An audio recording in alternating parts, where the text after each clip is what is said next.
full of frustration. Silly mistakes again. Full of despair. I don't even know if I'll have a club tomorrow. From years of hurt, disappointment, and relegation. It could be League 2 next season. Bolton are down, Norwich are down. 2 British football fans have had enough. Canary bird Elliot Holman and wanderer Henry Hewitt are in search of glory. Get in! Pride. It's been a joy to watch. Passion. Nanny! In search of silverware. MLS Cup champions, baby! And they found ATL. Orlando! Major League Soccer. Nanny! Get in! Welcome along to the MLS UK show. This is Elliot Holman. And I'm Henry Hewitt. Mwahaha. This is going to be a great episode. Unless you support anyone other than Orlando. I'm kidding. I'm not. This is the MLS UK show. The MLS UK show with Lucid FC, a distinctively modern, casual fashion label. Take a look at lucidfc.us or lucidfc.co.uk and see why celebrities love the look. This season's current line is called What's Your Effing Club? Which is your F? Football, fashion, or film? If it's football, you're in the right place. Film, the MLS UK show podcast is now available to watch on YouTube. But fashion, it's always lucidfc.us or lucidfc.co.uk. How you doing, mate? Is everything all right? Are you okay? I'm fine, yeah. I've had a few days without MLS, which has helped. I've missed it so much. Missed the glory. Oh, well, if you remember on the last episode, we said we wouldn't do one until after the MLS is back final. And as things have happened, and of course with the announcement that MLS proper... MLS is back again. Yeah, MLS is back again. So we thought we'd do one now. And I did think twice about doing it, I must admit. But, you know, you can have your moment. Can you please tell everyone what you said to me about the third Orlando goal the other night? No, I Go don't on, want to. share it with the group. Okay, I said when I was watching it, and I'll be brutally honest here. When it got to 2-1, at 2-0, I was like, I was having a paddy. I was just throwing my toys out the pram.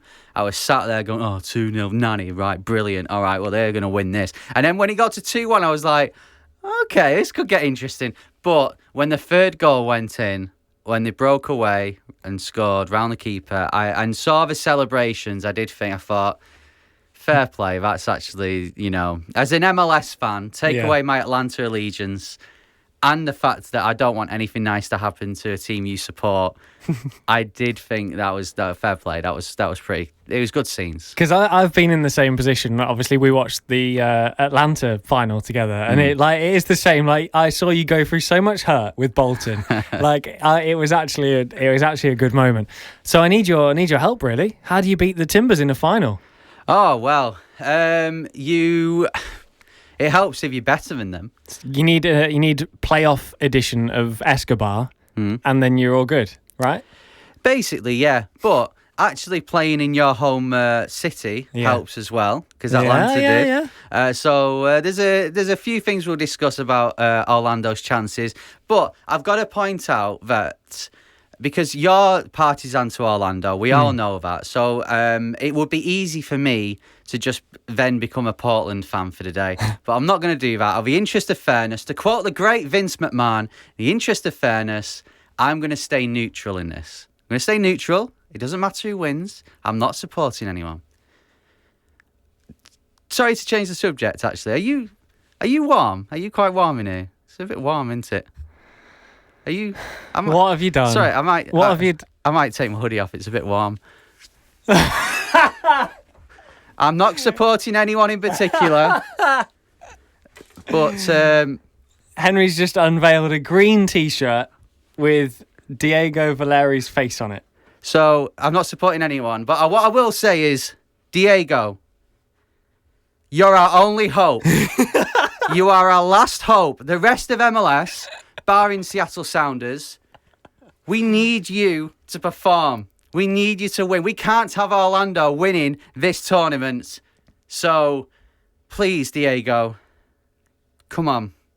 Same with the other players. As if you've actually gone to that trouble. How long did that take to come, by the way? Well, I got. It didn't take that long, to be honest, because I got a place on the Yarndale Market in Manchester to do it. And when I rang him, because I had to WhatsApp him the picture. Wow, so much has gone into this. Yeah, well, I WhatsApped him the picture. And do you know when you might get it where, I don't know, you're having your hair cut or you're in a taxi and you just don't want to talk. You can't be bothered. And then the person, the taxi driver or the barber or whoever you're talking to will go, have you got anything nice later? Are you doing anything? And you think, well, I could tell you, but then that would involve a conversation. Yeah. I was in that mood, really. So when he went, oh, who's this? I thought, well, I could say that, well, I do an MLS podcast and they play in Orlando and I want Portland to win. So instead I thought, well, what's he going to hear the most? And I just said, oh, it's my mate and it's his stag do. So this guy in the middle of Manchester obviously don't know who this is. He don't watch MLS, but he thinks that this is my mate, and it's a bachelor party, isn't it, in America? Yeah. So he thinks that I'm going on Diego Valeri's bachelor party. Who's married with kids, by the way. Yeah, just because I didn't want to get into a conversation of going, because when you say it out loud, you sound like a bit of a loser when you're doing it. So yeah, well, there's a reason for that. So I think I'll wear this for the rest of the... It's quite intimidating. I was quite looking forward to the final. Now I've just got an angry Diego Valeri just staring at me. And I don't quite fancy our chances so much. He's a handsome man. I might just wear this around the house. Yeah, you won't catch me in that. Can I get a nanny one, please? Thanks. Right. Shall we start with the mailbag?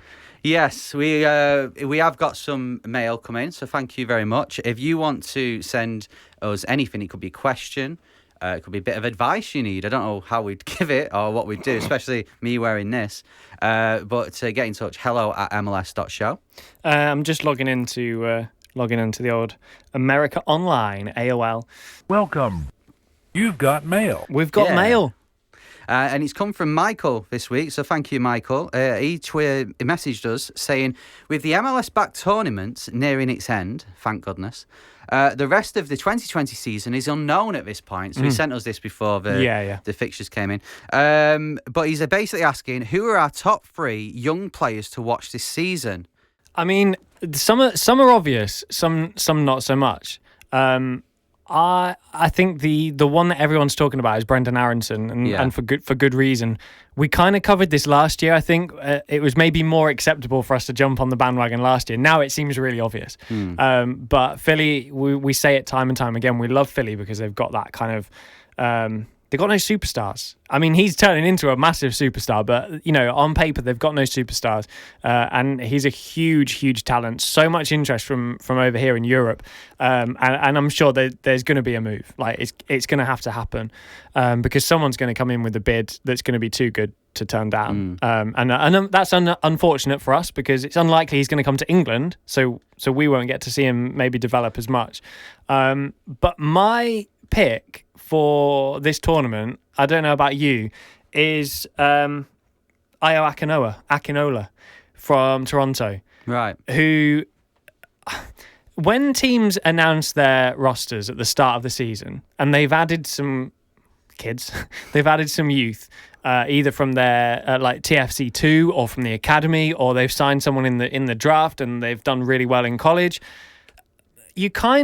You want them to do well because we love seeing youth do well, but Toronto have had quite a few youngsters, as have many other teams, that have kind of joined the team, trained with them, played a few games, and they're a bit like, they're all right. And a few months ago, we would never have known that Akinola was going to turn into, was the player he is because we don't get to see him. But with Altidore obviously out, not really replaced Giovinco still, because Pozuelo doesn't play as far forward. Akinola stepped up into the tournament and 5 goals. Toronto have not been in the tournament for weeks now, but that 5 goals looks really, really important. I think he's still second, I believe, in the standings for goals scored. And he will have doubled, tripled his worth, his value, just in this tournament alone in 3-4 games? Yeah.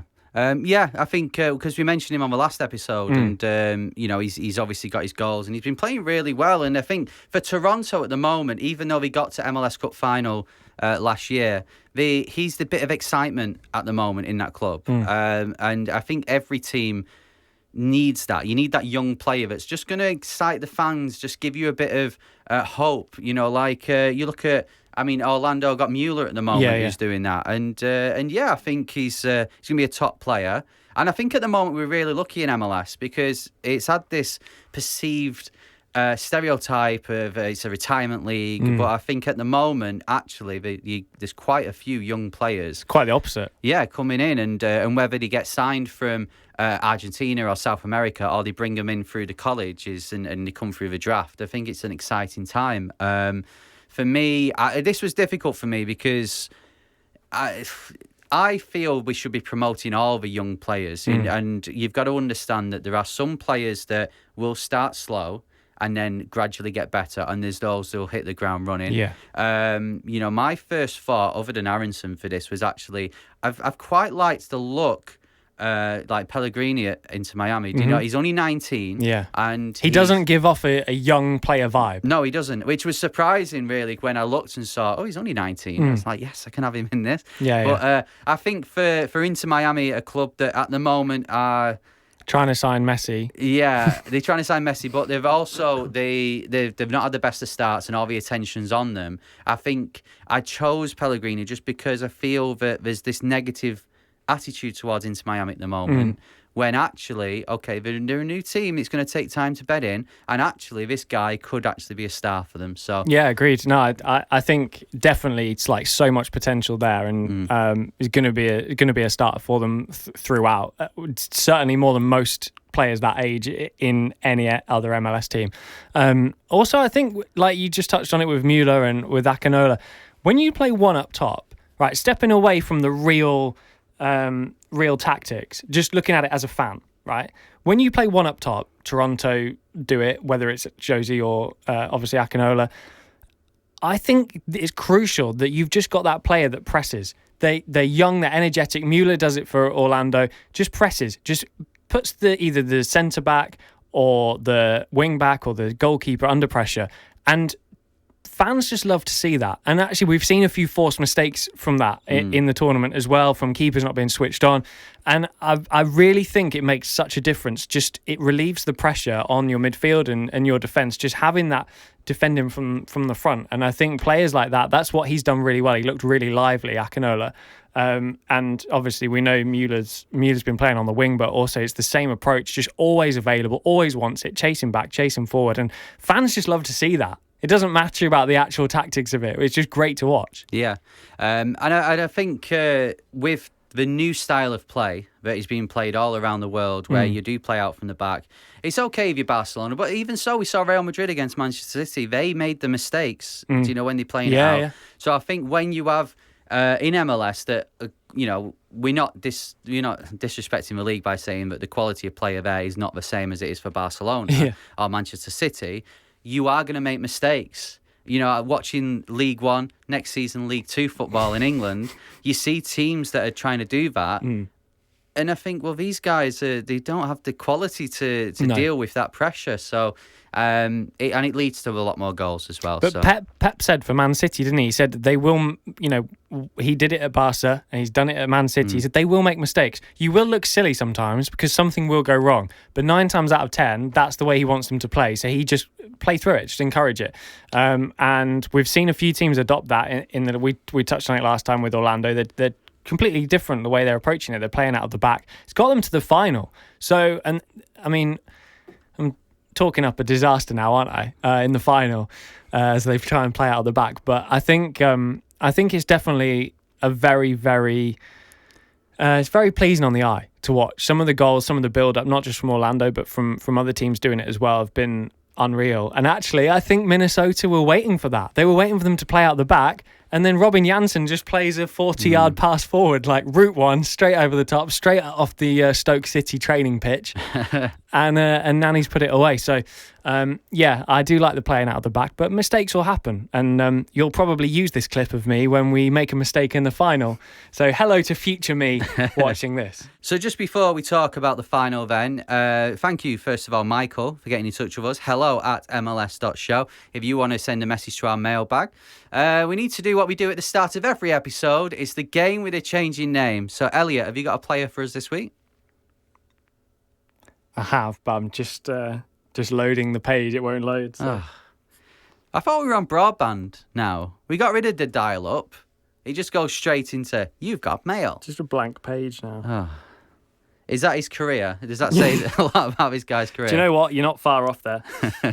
Here we go. Right. Okay. Hey, Henry, I've got a player for you on the game with a changing name. Oh, brilliant. So this player started their career in 2017. Right. And they played 53 times for Southend United. Okay. Between 2017 and 2019. They then moved to Brentford, but only played twice. Who is it? And I take it, was he in MLS before this or after? He then has moved to MLS. Right, okay. That's a tough one. My knowledge of Southend players isn't great. My knowledge of Brentford players is slightly more than Southend, but still not great. But is your knowledge of recent MLS transfers good? How recent? Very recent. Let me have a think. If you know, and you're not going to just go to the end and then come back, because that's cheating, get in touch with us at MLS UK Show, Twitter, Instagram, Facebook, and we'll see at the end if you've got it right. Fans of the club will definitely get it, but I want to see how much attention everyone else is paying, because this has happened while the tournament's been on, and this team no longer in it. Well, okay. So what do you mean no longer in it? So it's not Orlando and Portland then? It's not Orlando. It's not Portland, and they didn't make it very far whatsoever. Right. Okay. All right. I'll have a think about that. Let us know if you know as well. Elliot Holman, Henry Hewitt, MLS UK Show. So here we are then. MLS is back, final. And who'd have thought it that How has this happened? Orlando would be in it? I don't know, mate. I don't know. Portland, yeah, you could have guessed Portland would be in it. And I did admit to you on the phone the other day, I was quite disappointed in myself. I didn't really, when we were talking about the teams who could win it, and Portland are always there or thereabouts, so we should have predicted that. However, Orlando City, the team that love to disappoint their fans, the team that become a bit of a joke at the end of a season when they're within contention of the playoffs, but then end up losing, was it 6 or 7-1 to Chicago that season? And you've made it to the final. So congratulations. Thanks. I know how difficult it is for you to say that, so I appreciate it. Yeah, especially wearing a Valeri tee. Right. This is your moment now. Tell me, how proud are you of the players and how excited are you for this final? And one more thing, you actually seriously can win something now. Is that something that's in your head? Being able to win something when it comes to Orlando is not really on my radar. Never has been. So that's an unknown thing. That's a new feeling. It's very enjoyable, and I'm also not stupid and very aware that they will break my heart, as they always do. Every single year, so I'm fully aware of that. But in all seriousness, I think it's very cliche to be like, oh, we made it to the final, so it doesn't really matter.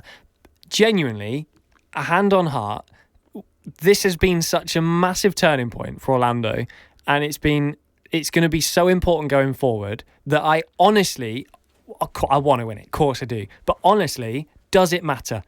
Even as an outsider, you must be able to appreciate that this has just been such an important turnaround and key phase of play for Orlando that it's almost irrelevant. We've kind of, in terms of what we'll get out of this tournament, I believe we'll take more than a bit of cash and a Champions League berth going forward, because this has just been so key for Oscar getting the players playing this new style of football, that winning mentality, that desire. They just look like a totally different team. And so, yeah, I want to win it. because I believe that the right-hand side of the bracket, where Orlando have come from, is a lot tougher. We said this on the last one. So it was a lot tougher than the left side. So I think they've done amazingly well to get this far. Minnesota, great team. Philadelphia, great team. They've beaten good teams along the way. LAFC. So this is not just a fluke to the final, as much as even I can't believe it. So yeah, I want to win it, but what a ridiculously good journey this has been for a side that were hopeless for 5 years. Yeah, do I think teams will look back on the MLS's back tournament and think, I wish we would have won that?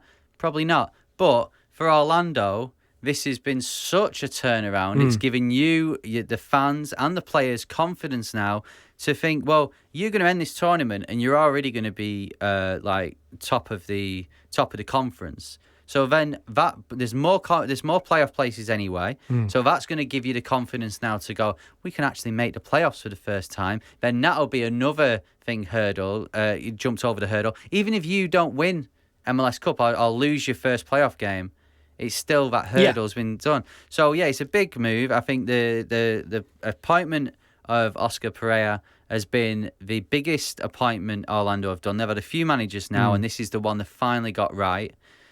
And yeah, it's nice to see Orlando doing well, purely from someone who can look at you and the other Orlando fans and think you've had some hard times in your short period. It's an understatement. In MLS. So now, Portland Timbers in the final. Can you do it? Can you win this game? We'll talk about Portland in a moment because they've got some really good players. It's going to be tough. I'm not forgetting that. I'm looking at the T-shirt. But can Orlando finish the job now? You've beaten some good teams. Can you do it again one more time and lift the trophy? I think you get teams kind of go on journeys in MLS. We see sometimes, when I started watching MLS, LA Galaxy weren't very good. I like to think they're kind of on the up, although recent evidence suggests not. But you kind of get teams that are on their way up and teams are on their way down. Portland very much a lot further down the winning route than Orlando are. We've seen them in finals before. In fact, since I've been watching MLS, Portland are almost synonymous with finals. And we see them get to the playoffs. We see them do well. Always see them do well in the West. And so for me, they are on paper a much bigger side than Orlando. And personally, I would put them as favourites. Maybe not in just footballing ability, but I just think in experience, it's a club that's set up with a lot more history and a lot more experience of winning stuff. Now, this is where that mentality that Oscar's brought into Orlando comes into play, is because it doesn't seem like it matters anymore that Orlando haven't ever done anything before. They seem to be doing it now, and I don't know where that's come from, but this game, I believe, I don't know, it's so difficult for me to be objective about it, I believe is totally 50-50. I don't know what you think, because it's difficult for me. How do you look at it? I think it's 50-50, but that's because I know it's not at Orlando Stadium, but I think there has been a bit of Orlando have done a bit better because it is based in Orlando, with the climate and everything about that, and the fact that they've not had to, okay, they're in the bubble, but they've not had to travel. They know that their families are not hundreds of miles away. They know that, okay, you can't see them, but they are not that far away. So I think there has been a bit of that, and I think that is, to me, swaying it slightly towards Orlando. However, Portland are a team that they know what they're doing. They know how to win. They know how to beat teams in one-off matches, and I think they have got the players to go, and they always seem to go under the radar, Portland. Portland are never that side that wins Supporter Shield. They're never that side that has a player who's scoring 30 goals in a season. They do what they need to do, and I think that is the one thing Orlando should be worried about, because, Nani has been in finals before, but no, there's not many Orlando players that have been in finals. Whereas Portland, you can look at a number of their players and say, they've been in a final, they've been in a final, they've won stuff before. So it's going to be such an intriguing battle. But from an Orlando side, you have to win one. You've got to win your first one sometime, so might as well be now. Yeah, like I say, they've beaten LAFC on the way. So I think the confidence and the ability is there. But like you say, Portland have got those players. that are experienced. I'm looking at Nani. I'm looking at Halese, the keeper, who's played in a World Cup. Other than that, I may be totally wrong, but I'm don't think I'm missing anyone who's got real experience in these massive games. So it's gonna be interesting. But I'm like I say, I'm just so excited for it because I feel when you come into it as a team that never wins anything, I'm just so excited for the event rather than the game is kind of like, oh yeah, it's a final and we could actually win something here. It's kind of an afterthought.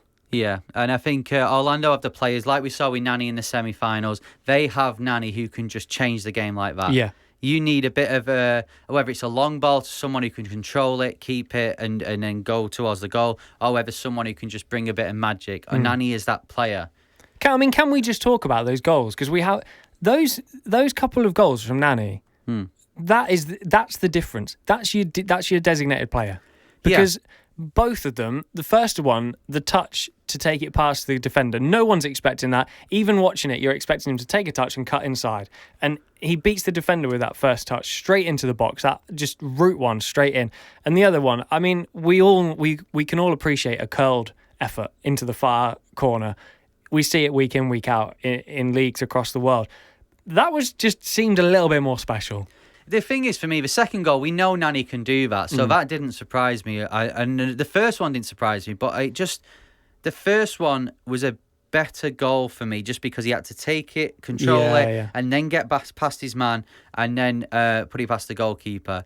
And I thought that's the sign of a quality player because with respect to, we can all have the ball and have a one-off. I know Nani does it a lot more than one-off, but I'm saying that second goal was a great goal, but one lucky kick of the football, we can all do that. That first one to control it and then to finish it. Yeah. Top goal, top player. He's found his form in MLS, and I think last year he showed glimpses.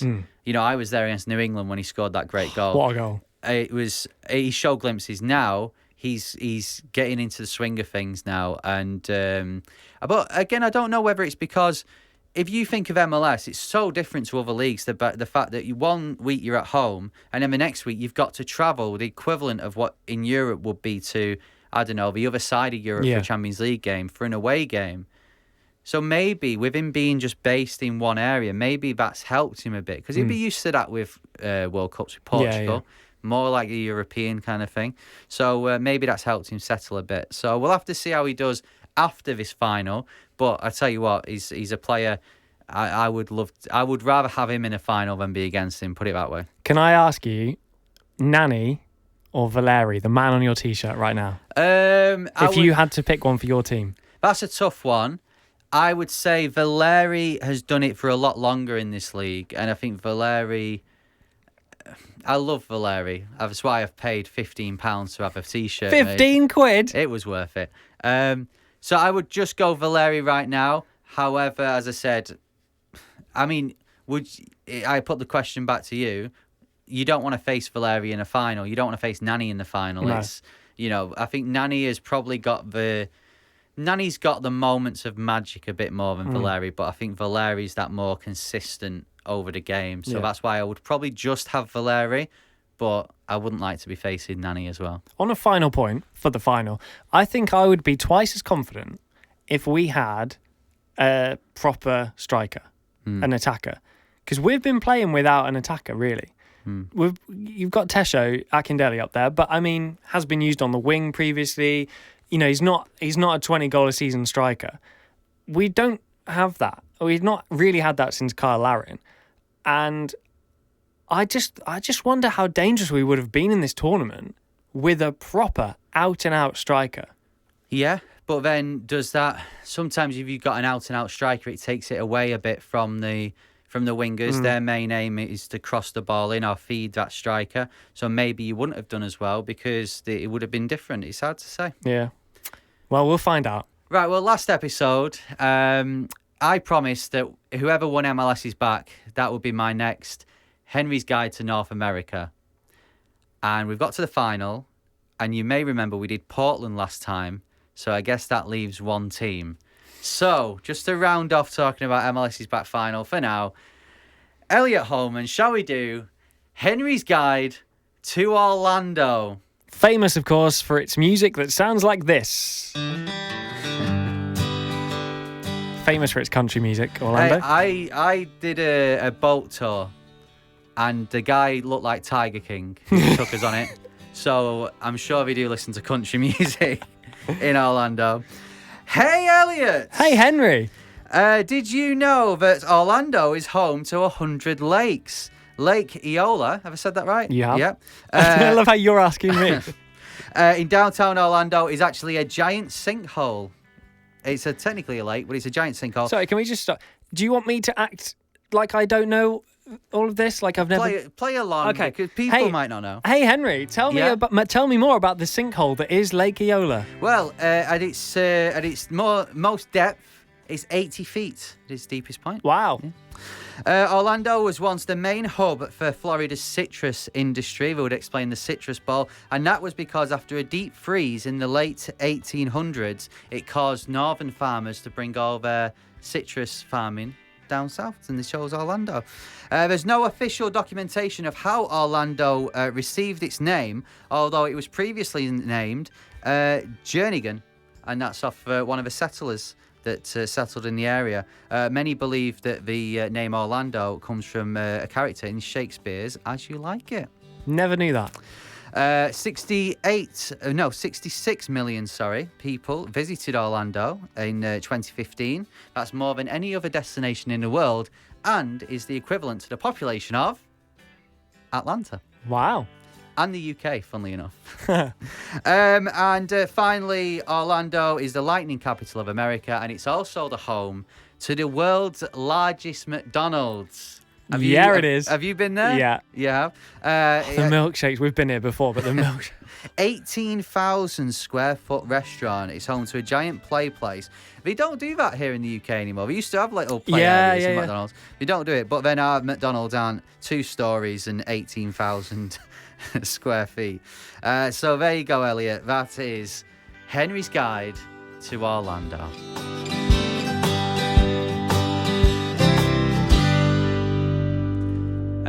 It's also home to, obviously, it's like the theme park capital of the world. And it was do you know what its first theme park was? No, go on. In 1949, they opened Gatorland. Oh, and which is amazing, by the way. It was home to a 15-foot alligator, which was said to be the biggest in the world. Wow. There's no. I checked for famous people from Orlando, and there's not many we may know in this country. Like Wesley Snipes is from Orlando, the actor, but other than that, it's really. I didn't look at someone and think, oh yeah, we'd know them in the UK. However, yeah. Who's your favourite musical artist?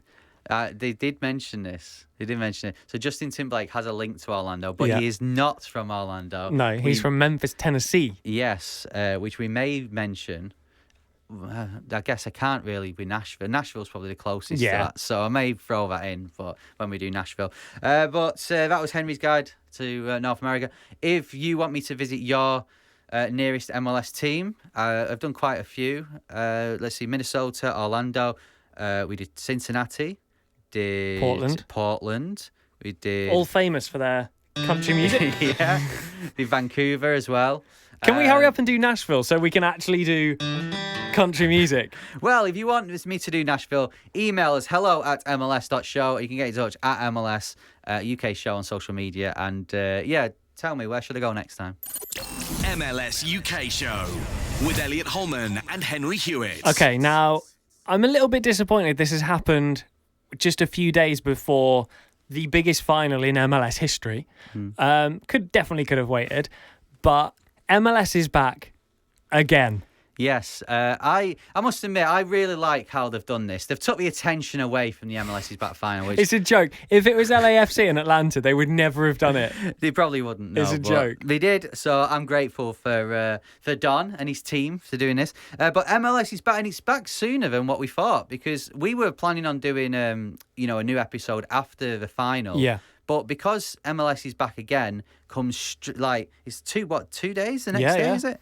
Afterwards, then we felt, well, we had to do it, and it's kicking off with Dallas versus Nashville quite a few times actually. The fixture we've been denied many times is happening. So it's so that they can catch up. So if you remember, the first 3 games of the MLS's back group stages all counted towards the regular season.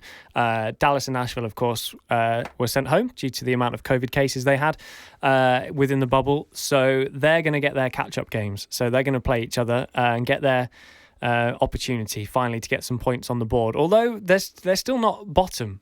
So there's teams that have done worse.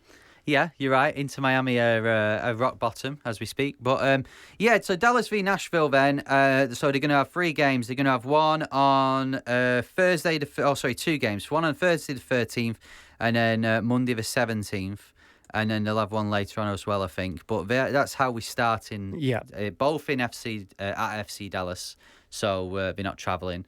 FC Dallas saying that they're perhaps going to allow, is it 5,000 fans into the stadium? Yeah, there's a lot of talk over sort of like phase 1 and phase 2. So sometimes in phase 2, there's a chance that we might get fans.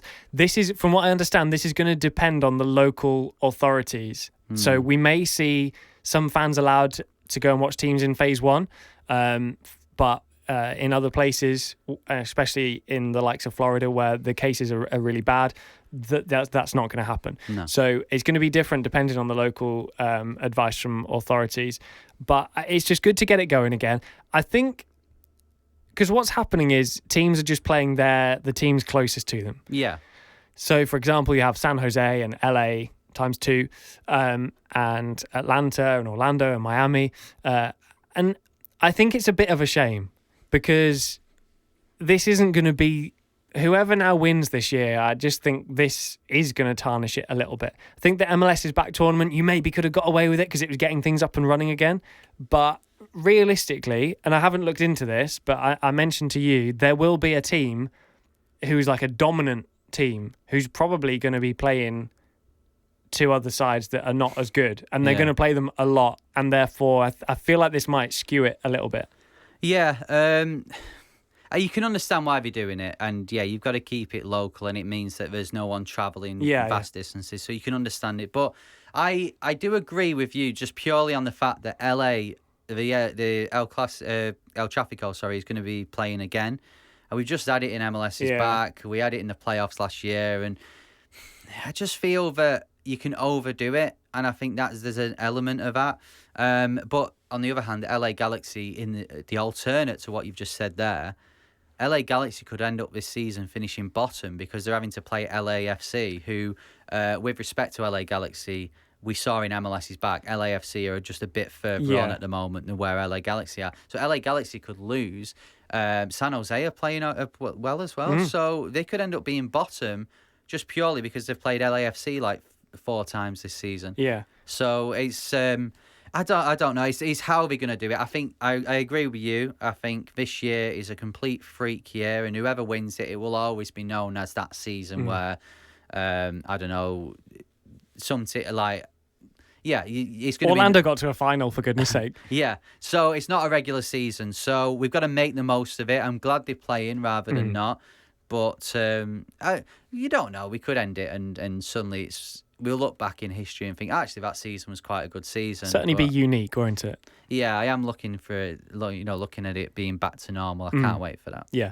I think as well, does it take a little bit away from the rivalries? We build up MLS build up the rivalries so much. I'm happy because genuinely, I've said this to you for years, this Atlanta rivalry, yes, they're better than Orlando. They've been better than Orlando for every single year they've been in MLS. I don't dispute that. But no, like the rivalry was forced. We've talked about this before. Now Orlando have Miami. That's a real, right, they're in the same state. They're not too far apart. You know, we see Houston and Dallas. You know, there's proper, real rivalries. You know, and so Miami's I'm properly invested in this one because I like it. I think it's spot on. I think it's one of the first ones that has been a real rivalry. Yeah, that's been born. But then we've already played them to kick off the MLS's back tournament. Now we're going to play them twice again, probably again before the end of the season. We don't know what the plans are. I just wonder whether we're just taking a bit away from the rival. It's just going to be like, playing them again. Yeah, I think it'll change though when you allow fans back in, 100% fans back in. So Orlando would have played into Miami, and like Nashville would have played Atlanta. I know Nashville have already played Atlanta, but going forward now, we're going to play them a few more times with no crowd, and I think the rivalry aspect of it, as much as you can play it up on social media, it's when you're in the stadium. Yeah, of course. It's the two fans going at it. We heard it with LAFC and LA Galaxy last year. Like the rivalry, even us watching thousands of miles away, we could tell on the TV, this is a great atmosphere. So I think that will build and that will come again. And what I think is great about this at the moment is MLS are forcing a few rivalries. But there are also some fierce rivalries, and there's going to be going forward. And whereas in England, each team has the main rivals, but they also have a few others, that will happen in MLS. Like you look when Austin come in and Columbus, that will be a new rivalry for them. So I think it's, they're trying to push it. But when your local rivals are your biggest rivals, and this is the only way you've got to deal with it, you can't help it, can you? Yeah, it's just one of those years. But I'm just gutted because we've got a 100% record against Miami that's now going on the line again. Right, I've got a different version of The Price is Right for you today. Oh, right, okay, this is interesting. So I'm just going to find the tweet. Yeah, here we go. I've just found the tweet. So this week, it's all to do with the odds and the percentages that MLS have been tweeting throughout the tournament. This has really annoyed you, hasn't it? Not from an Orlando point of view, just in general. It's annoyed me. But Henry Hewitt, go on. Come on down. Yes. So, if you've never heard the Jason Price is Right before, it's basically a higher or lower game. So, Henry, I'm going to give you a percentage that MLS claimed a club was most likely to win the MLS is Back tournament, and then you tell me if the next one is higher or lower. Okay. So, on the 17th of July, Toronto FC were given an 8% chance of winning it all. Right. Higher or lower, Philadelphia Union. Oh, let's see. Philadelphia's group compared to Toronto's. I'm going to say higher. It was higher by 1%. Ah. Higher than Philadelphia Union's 9%, Columbus Crew. Are you saying it was higher, or are you asking it higher or lower? Higher or lower? Columbus. Oh, well, Columbus had Atlanta and New York Red Bulls in their group. I'm going to say lower. It was lower, 6%. Tied with Chicago and Minnesota. Now, on the 24th of July, Toronto's percentage was 8. Higher or lower, Seattle Sounders. Oh. Seattle were higher. They weren't. They were lower. Really? Yeah. And they gave LAFC 21%. Well, that went well. And we all know what happened there.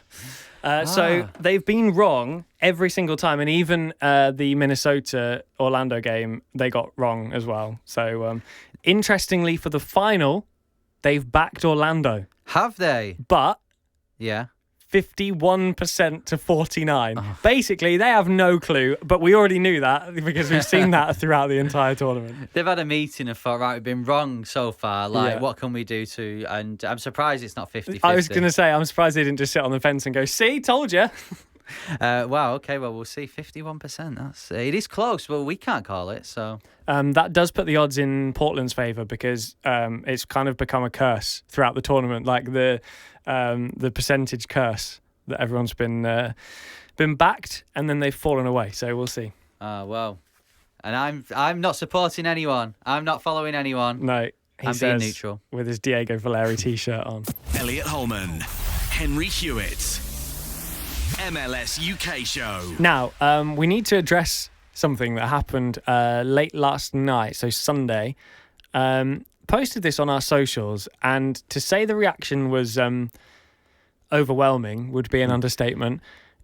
Mario Götze, heavily linked with FC Cincinnati. Yeah, so you tweeted this. You said that, was he having a medical? Now, a lot of people were going, oh, what's your source? What's your source? We never tweet anything that's just well, I don't just like try and wind people up.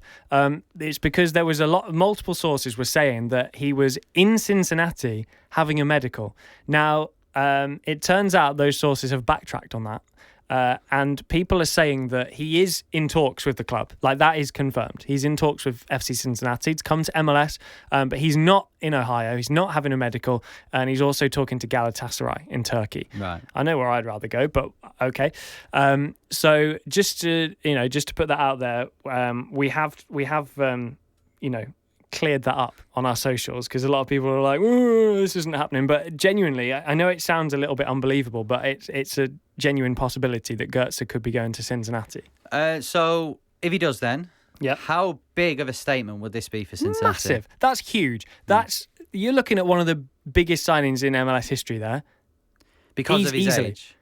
What is he, 28? Yeah. 28 years old, playing for Dortmund in Bundesliga, coming over to play in MLS. That's huge.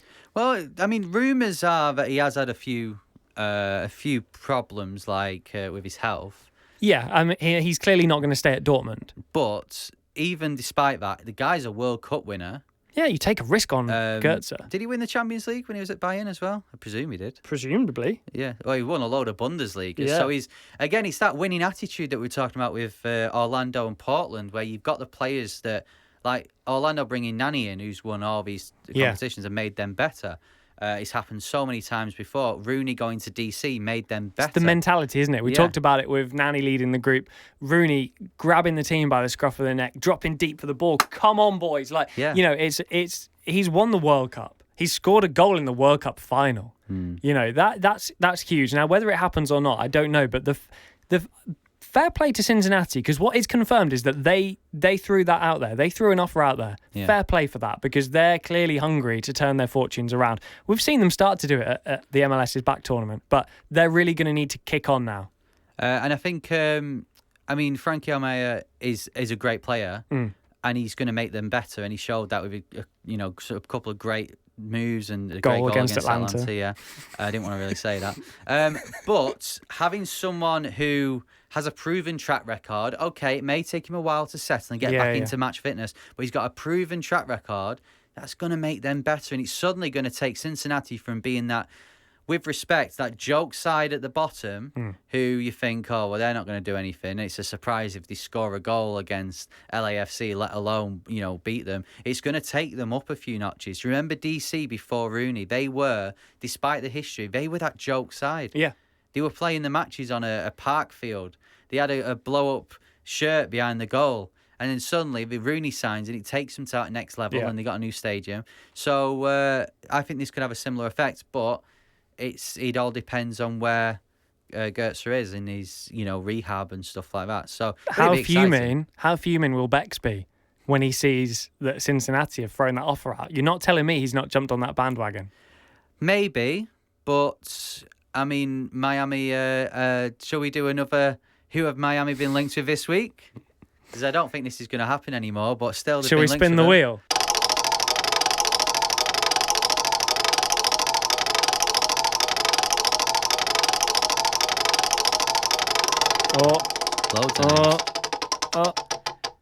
Of course, this week they were linked with Willian, and they put an offer in as well, didn't they? Yeah, I mean, Arsenal or Miami, that's his choice.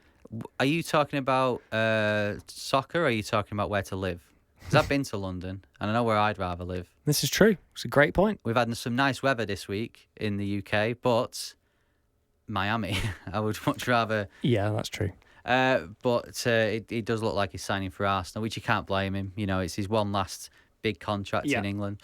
But still being linked, and they've put the offer out there. This is the first time. It's only been rumours, they've put an offer in for Vidal, and they've promised Messi can have a mansion or something. But this is the first real concrete offer that we've heard they've put out. And if that's the quality of player that they're looking at, then I don't know, maybe they've looked at Goetze and thought we want our first marquee signing to be someone who isn't kind of coming back from injury or health issues. So maybe they're allowing Cincinnati to do that. But just before we wrap up as well, can we just give a shout out to Andrea Pirlo, the new Juventus manager? Yeah, former New York City FC. You did that tweet as well. Right. This winds me up. Can we just say, okay, so what's this podcast about? MLS. Yeah. And so I tweeted saying it was the same when Henry signed for Montreal to be the coach. I said that he used to play for New York Red Bulls and he's now at Montreal as the coach. Same with Pirlo. We're an MLS podcast. So I tweeted saying former New York City midfielder Pirlo's joined. It wasn't a wind-up. Everyone was like, are you winding us up? Well, no. He's only of interest to us because he played in MLS.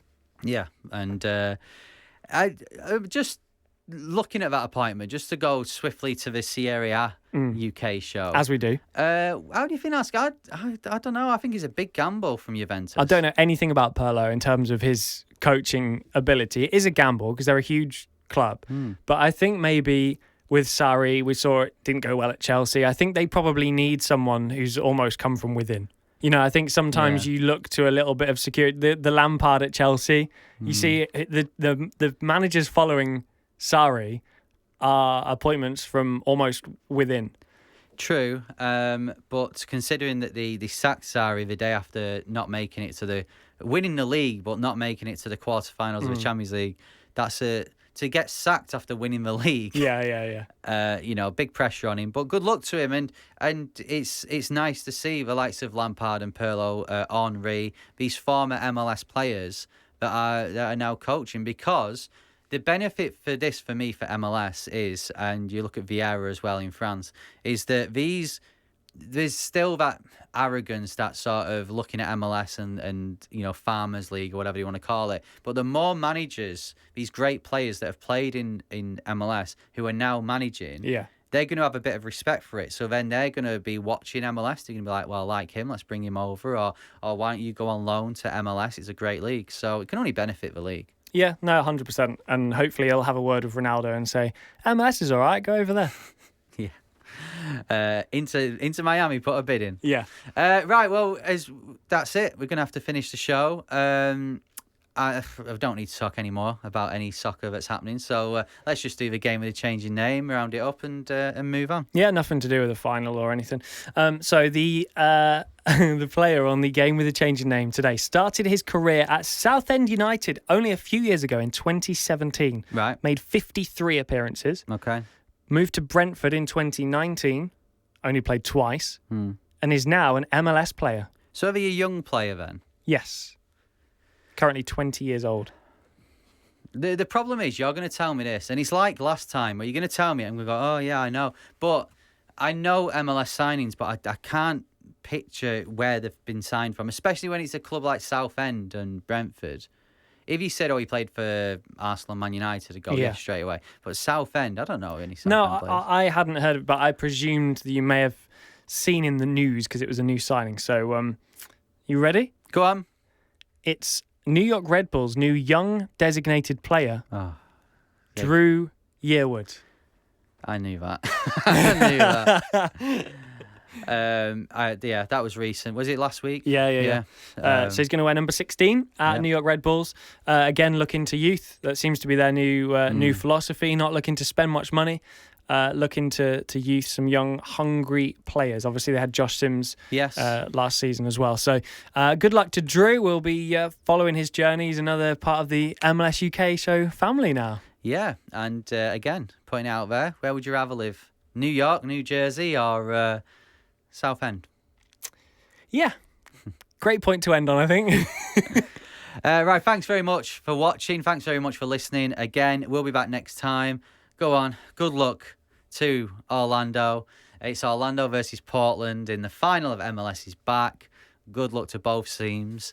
I'm not being biased, but we'll be back next time with the response, the aftermath to that. Who knows? I might be wearing this shirt again. If Orlando win, can you get a nanny one instead? No, I'm not getting one. I've checked. We don't do purple. I haven't. But all right. Lions listening. Let's do this. Let's go. It's been what a journey it's been. I cannot wait for this final. It's going to be so good. Good luck to Timbers as well. Let's just enjoy it, and we'll have a full review, full report, maybe, on the next episode. But Vamos Orlando. Remember to subscribe on YouTube. Remember to subscribe on your podcast provider. Give us a rating as well. Please be 5 stars. Anything less, then we don't want it. And we'll see you next time. See ya.